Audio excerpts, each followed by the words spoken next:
नमस्कार, आपले स्वागत आहे. आयकॉन स्टील प्रस्तुत बिल्ड आयकॉन या उपक्रमामध्ये. आज आम्ही आलो इस्लामपूर सांगली इथं आणि माझ्यासोबत आहेत young engineer Umesh Salunke sir, नमस्कार. जे स्वतः मास्टर इंजिनियर सुद्धा आहे. स्ट्रक्चरल इंजिनिअरिंग मधून त्यांनी मास्टर केले. आता बिल्डर डेव्हलपर म्हणून सुद्धा अतिशय उत्तमरित्या ते कार्यरत आहेत. अनेक रेसिडेन्शियल कमर्शियल प्रोजेक्ट्सवर ते काम करतात गेल्या 9-10 वर्षांपासून. त्यांच्या या सगळ्या प्रवासाबद्दल, अनुभवाबद्दल आपण बिल्ड आयकॉन या प्लॅटफॉर्मवर त्यांच्याशी गप्पा मारणार आहोत. गप्पांना आपण इथून सुरुवात करूया. ते म्हणजे तुमचा एकंदर शैक्षणिक प्रवास कसा होता? म्हणजे शाळा कुठली होती, कॉलेज कुठलं होतं, मग सिव्हिल इंजिनिअरिंग या फील्डकडे वळण्यामागची प्रेरणा कोणाची होती, आणि मग मास्टरपर्यंत, सो KG to PG असा सगळा प्रवास तुमचा ऐकायचा आहे आम्हाला. माझं प्राथमिक शिक्षण हे सांगलीमध्ये जिल्हा परिषद शाळेमध्ये झालेलं आहे. आणि वडिलांच्या बदली होत असल्यामुळे सारख्या शाळा बदलल्या गेलेल्या आहेत. माझं परत नंतर 5वी पासून 10वीचं शिक्षण हे विट्यामध्ये विटा हायस्कूलला झालं. परत नंतर 12वी पर्यंत पण ते विटा हायस्कूलच्याच कॉलेजमध्ये शिक्षण झालं. परत डिग्री माझी इस्लामपूरला Rajaram Bapu college of engineering मध्ये डिग्री कंप्लीट झाली. तिथून परत post graduation me Trinity college of engineering Pune येथून पूर्ण केलेलं आहे. तिथून नंतर मी 5 वर्ष जॉब केला. म्हणजे सिव्हिल इंजिनिअरिंग घेण्यामागचं म्हणजे मला ते घर वगैरे याची आवड असल्यामुळे किंवा घरांचे स्ट्रक्चर, वेगवेगळ्या प्रकारचे डिझाईन्स, ते पहिल्यापासून थोडंसं 12वीला गेल्यानंतर कोणती फील्डची चॉईस करायची याच्यामध्ये मला थोडंसं घरांबद्दल आकर्षण असल्यामुळे मी त्यामध्ये सिव्हिल इंजिनिअरिंग हा फील्ड निवडली. सिव्हिल इंजिनिअरिंग केल्यानंतर पोस्ट ग्रॅज्युएशन केलं, डिग्री केली, पोस्ट ग्रॅज्युएशन केलं. 4-5 वर्ष मी पुण्यामध्ये बिल्डर लाईनला एक्सपिरियन्स घेतला. त्यानंतर स्वतःच कन्स्ट्रक्शन व्यवसाय चालू केला. गोखले कन्स्ट्रक्शन ह्या कन्स्ट्रक्शन मध्ये मी 4 वर्ष, मार्वल रिअल्टर्स मध्ये 3 वर्ष असे एक्सपिरियन्स घेतलेला आहे. त्यानंतर आता मी 2020 पासून कन्स्ट्रक्शन व्यवसाय स्वतःचा चालू केलेला आहे. त्यामध्ये मी नेरले या गावामध्ये स्टँडवरती स्पंदन म्हणून एक मोठं कमर्शियल हॉटेल आहे, त्याचं कन्स्ट्रक्शन केलं. त्यानंतर भरपूर प्रोजेक्ट आतापर्यंत एक 45 ते 50 प्रोजेक्ट मी पूर्ण केलेले आहे. हाही तुमचा प्रवास तुम्ही म्हणला तसा त्याप्रमाणे अतिशय चांगला होता. त्याच्यानंतरचा प्रवास असतो एक इंजिनिअरच्या आयुष्यातला, तो म्हणजे जसं तुम्ही म्हणाल तसं सर्व्हिस प्रॅक्टिस केल्यानंतर तर तुम्ही पूर्ण मूळ गावी परत आलात आणि त्यानंतर जो पहिला प्रोजेक्ट करतो तो मिळेपर्यंत जरा स्ट्रगल असतो. तर तो पहिला प्रोजेक्ट कसा केला, कुणाच्या रेफरन्सनं मिळाला तो प्रोजेक्ट, तो करताना काही दडपण आलं का? कारण तेव्हा सगळी जबाबदारी तुमच्यावर असते. तर तो कसा होता अनुभव?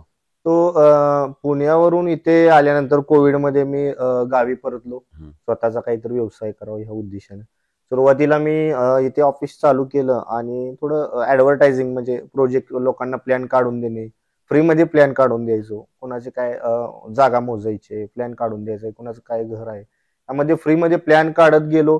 लोकांना माझे प्लॅन पसंत यायला लागले. ज्यावेळी लोकांना माझे प्लॅन नकाशे वगैरे पसंत यायला लागले, ते नंतर माझ्याकडे लोकांचा फ्लो वाढला की प्लॅन वगैरे चांगल्या पद्धतीने मिळतात. मग नंतर एक स्पंदन हॉटेल, म्हणजे मी स्ट्रक्चरल डिझाईन असल्यामुळे त्या स्पंदन हॉटेलची अशी रिक्वायरमेंट होती की 30 फूट स्पॅन मध्ये कॉलम नको आहे, पूर्ण हॉल मोकळा हवाय. ह्या पद्धतीमध्ये इथं कोण डिझाईन द्यायला धाडस म्हणजे त्यांना मिळालं नाही.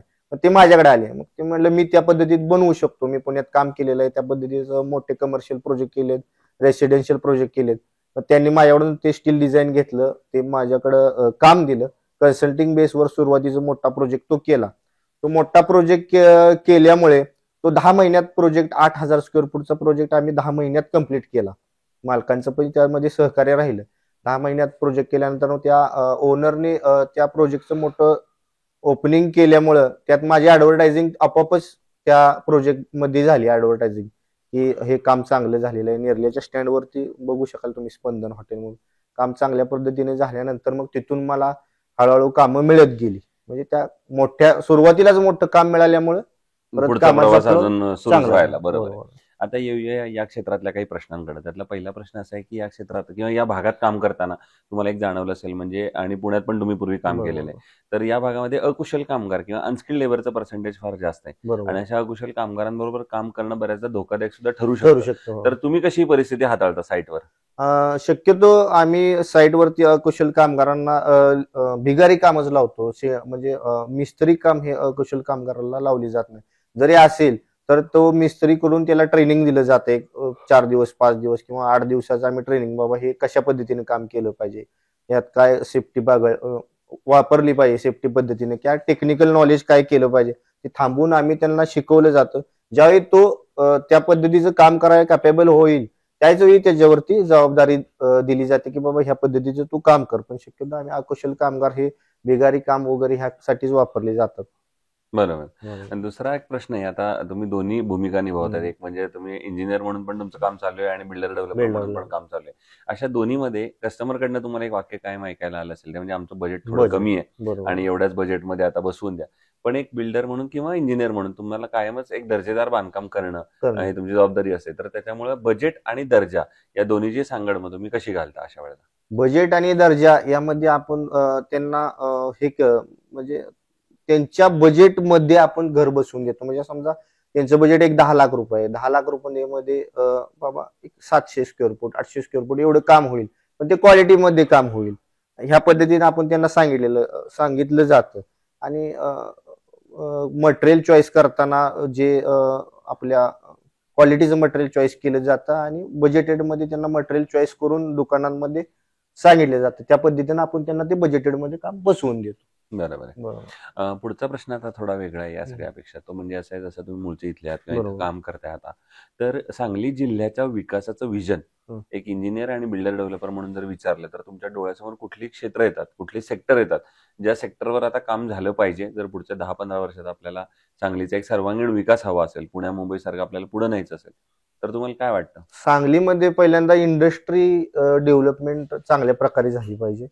पाण्याचं व्यवस्थापन झालं पाहिजे, कारण इंडस्ट्री आली की पाणी आलं, रोड्स आले, नगरपालिकेच्या व्यवस्था आल्या, लाईट्स वेळेवर मिळाल्या पाहिजेत. ह्या गोष्टींचे इंडस्ट्री भरपूर डेव्हलप झाल्या पाहिजे तर सांगलीचा विकास होऊ शकतो. इंडस्ट्री आल्या तर त्याच्याबरोबर त्याला मूलभूत गरजा ज्या आहेत, रोड, पाणी, लाईट, या पण पुरवल्या पाहिजेत. ह्याच्यावरती पण लक्ष दिलं गेलं पाहिजे. तर त्या गोष्टी झाल्यानंतर, इंडस्ट्री आल्यानंतर आपोआप लोक, कामगार वर्ग सांगली जिल्ह्याकडे वळला जाईल. त्या पद्धतीने परत मग एज्युकेशन, शाळा वगैरे ह्या डेव्हलप झाल्या पाहिजेत. ह्या पद्धतीनं सांगलीचा विकास करण्यासाठी पहिल्यांदा इंडस्ट्रियल बरोबर. इंडस्ट्रियल जर डेव्हलपमेंट व्हायला हवी असेल तर मग शासनानं काय पावलं उचलली पाहिजेत आता असं तुम्हाला वाटतं?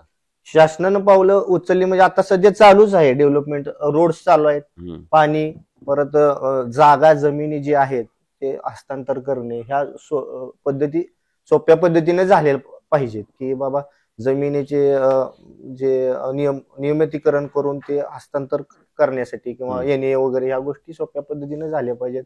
परवाने वगैरे मिळाले पाहिजेत लगेच सोप्या पद्धतीने लोकांना. अगदी. आता पुढचा प्रश्न थोडा अवघड असा आहे की तुम्ही एवढे प्रोजेक्ट केल्यानंतर त्यातला एकच प्रोजेक्ट निवडायची वेळ आली, जो तुमचा आयकॉनिक प्रोजेक्ट असेल, तर त्या प्रोजेक्ट बद्दल काय सांगणार आणि कुठला असेल तो प्रोजेक्ट? तो एकच निवडायचा म्हटल्यानंतर स्पंदन हॉटेल हा माझा पहिला म्हणजे मोठा कमर्शियल प्रोजेक्ट आणि तो पहिलाच प्रोजेक्ट तोच निवडेल. तो 8,000 स्क्वेअर फूटचा प्रोजेक्ट होता आणि त्याला टाइम लिमिट होतं. 1 वर्षाच्या आत 8,000 स्क्वेअर फूट तो प्रोजेक्ट संपवायचा होता. पण आम्ही तो 11 महिन्यात तो प्रोजेक्ट पूर्ण केलेला आहे. नेरले हे इथून पेटनाक्यापासून 1 किलोमीटर गाव आहे. त्या स्टँडवरती स्पंदन हा प्रोजेक्ट आपण पूर्ण केलेला आहे. 11 महिन्यामध्ये दिलेला आहे. बरोबर. पुढचा प्रश्न असा आहे, बिंग स्ट्रक्चरल इंजिनियर जेव्हा स्टील निवडायची वेळ येते तेव्हा तुम्ही मग स्टील मधले काय पॅरामीटर्स बघता, गुणवैशिष्ट्य बघता आणि मग ठरवता की हे स्टील चांगलं आहे, हे वापरलं पाहिजे? नॉर्मल फील्ड टेस्ट करायची म्हणली तर त्याची बेंड रिबेंड टेस्ट केली जाते साईटवरती.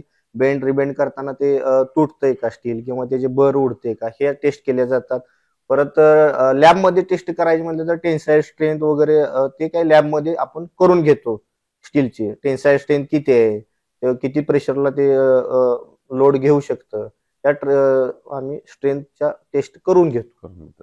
बरोबर. आणि आयकॉन स्टील तुम्ही आजवरच्या कुठल्या प्रोजेक्टमध्ये वापरले का? आणि वापरले असेल तर तुमचा अनुभव प्रॉडक्ट म्हणून आणि सर्व्हिस म्हणून कसा आहे? आयकॉन स्टील आम्ही 3-4 प्रोजेक्ट वरती वापरलेला आहे. एक चिंचणी आंबग मध्ये आपण कमर्शियल प्लस रेसिडेन्शियल प्रोजेक्ट केलेला आहे. त्या प्रोजेक्ट वरती वापरला आहे. बोरगाव मध्ये वापरलेला आहे आणि नेरल्यामध्ये एक प्रोजेक्ट मध्ये आपण असं वापरलेलं आहे. आयकॉन स्टील हे वापरण्यासाठी म्हणजे बेंड रिबेंड करण्यासाठी स्मूथ आहे आणि त्याची स्ट्रेंथ सुद्धा 550D मध्ये आयकॉनची आपल्याला मिळते. आयकॉन स्टील हे अतिशय उत्तम प्रकारचं स्टील आहे, चांगल्या क्वालिटीचं स्टील आहे. ते वापरण्यास काही हरकत नाही. आणि आता अगदी शेवटचा प्रश्न ते म्हणजे या क्षेत्रामध्ये आता जे फ्रेशर्स येतात इंजिनियर्स आहेत जे पुढचं पहिलं पाऊल टाकणार आहेत त्या बरोबर. क्षेत्रात, आणि ज्यांना तुमच्यासारखंच भविष्यात बिल्डर डेव्हलपर व्हायचंय, बरोबर. तर त्या सगळ्यांसाठी तुम्ही काय मित्र म्हणून सल्ला द्याल? मित्र म्हणून सल्ला म्हणजे कोणत्याही क्षेत्रात येण्यापूर्वी आपण अनुभव घेतला पाहिजे. कुठेतरी बिल्डर लाईनला थोडस 3-4 वर्ष एक्सपिरियन्स घेतला पाहिजे, त्याचा अभ्यास केला पाहिजे आणि मग आपण त्या कन्स्ट्रक्शन क्षेत्राकडे वळलं पाहिजे. त्यामध्ये तो हे होते engineer builder developer Umesh Salunkhe sir, आणि त्यांनी सांगितलं त्याप्रमाणे आधी अनुभव घेतला पाहिजे. अनुभवाचा पाया पक्का असेल तर तुम्ही यशाची इमारत त्याच्यावर अगदी सहजपणे बांधू शकता. पुन्हा एकदा आपले मनापासून आभार की तुम्ही आलात त्याबद्दल, आणि भविष्यात सुद्धा अशाच आयकॉनिक प्रोजेक्टची निर्मिती तुमच्या हातून घडावी याच आयकॉन स्टील तर्फे मनपूर्वक शुभेच्छा. धन्यवाद.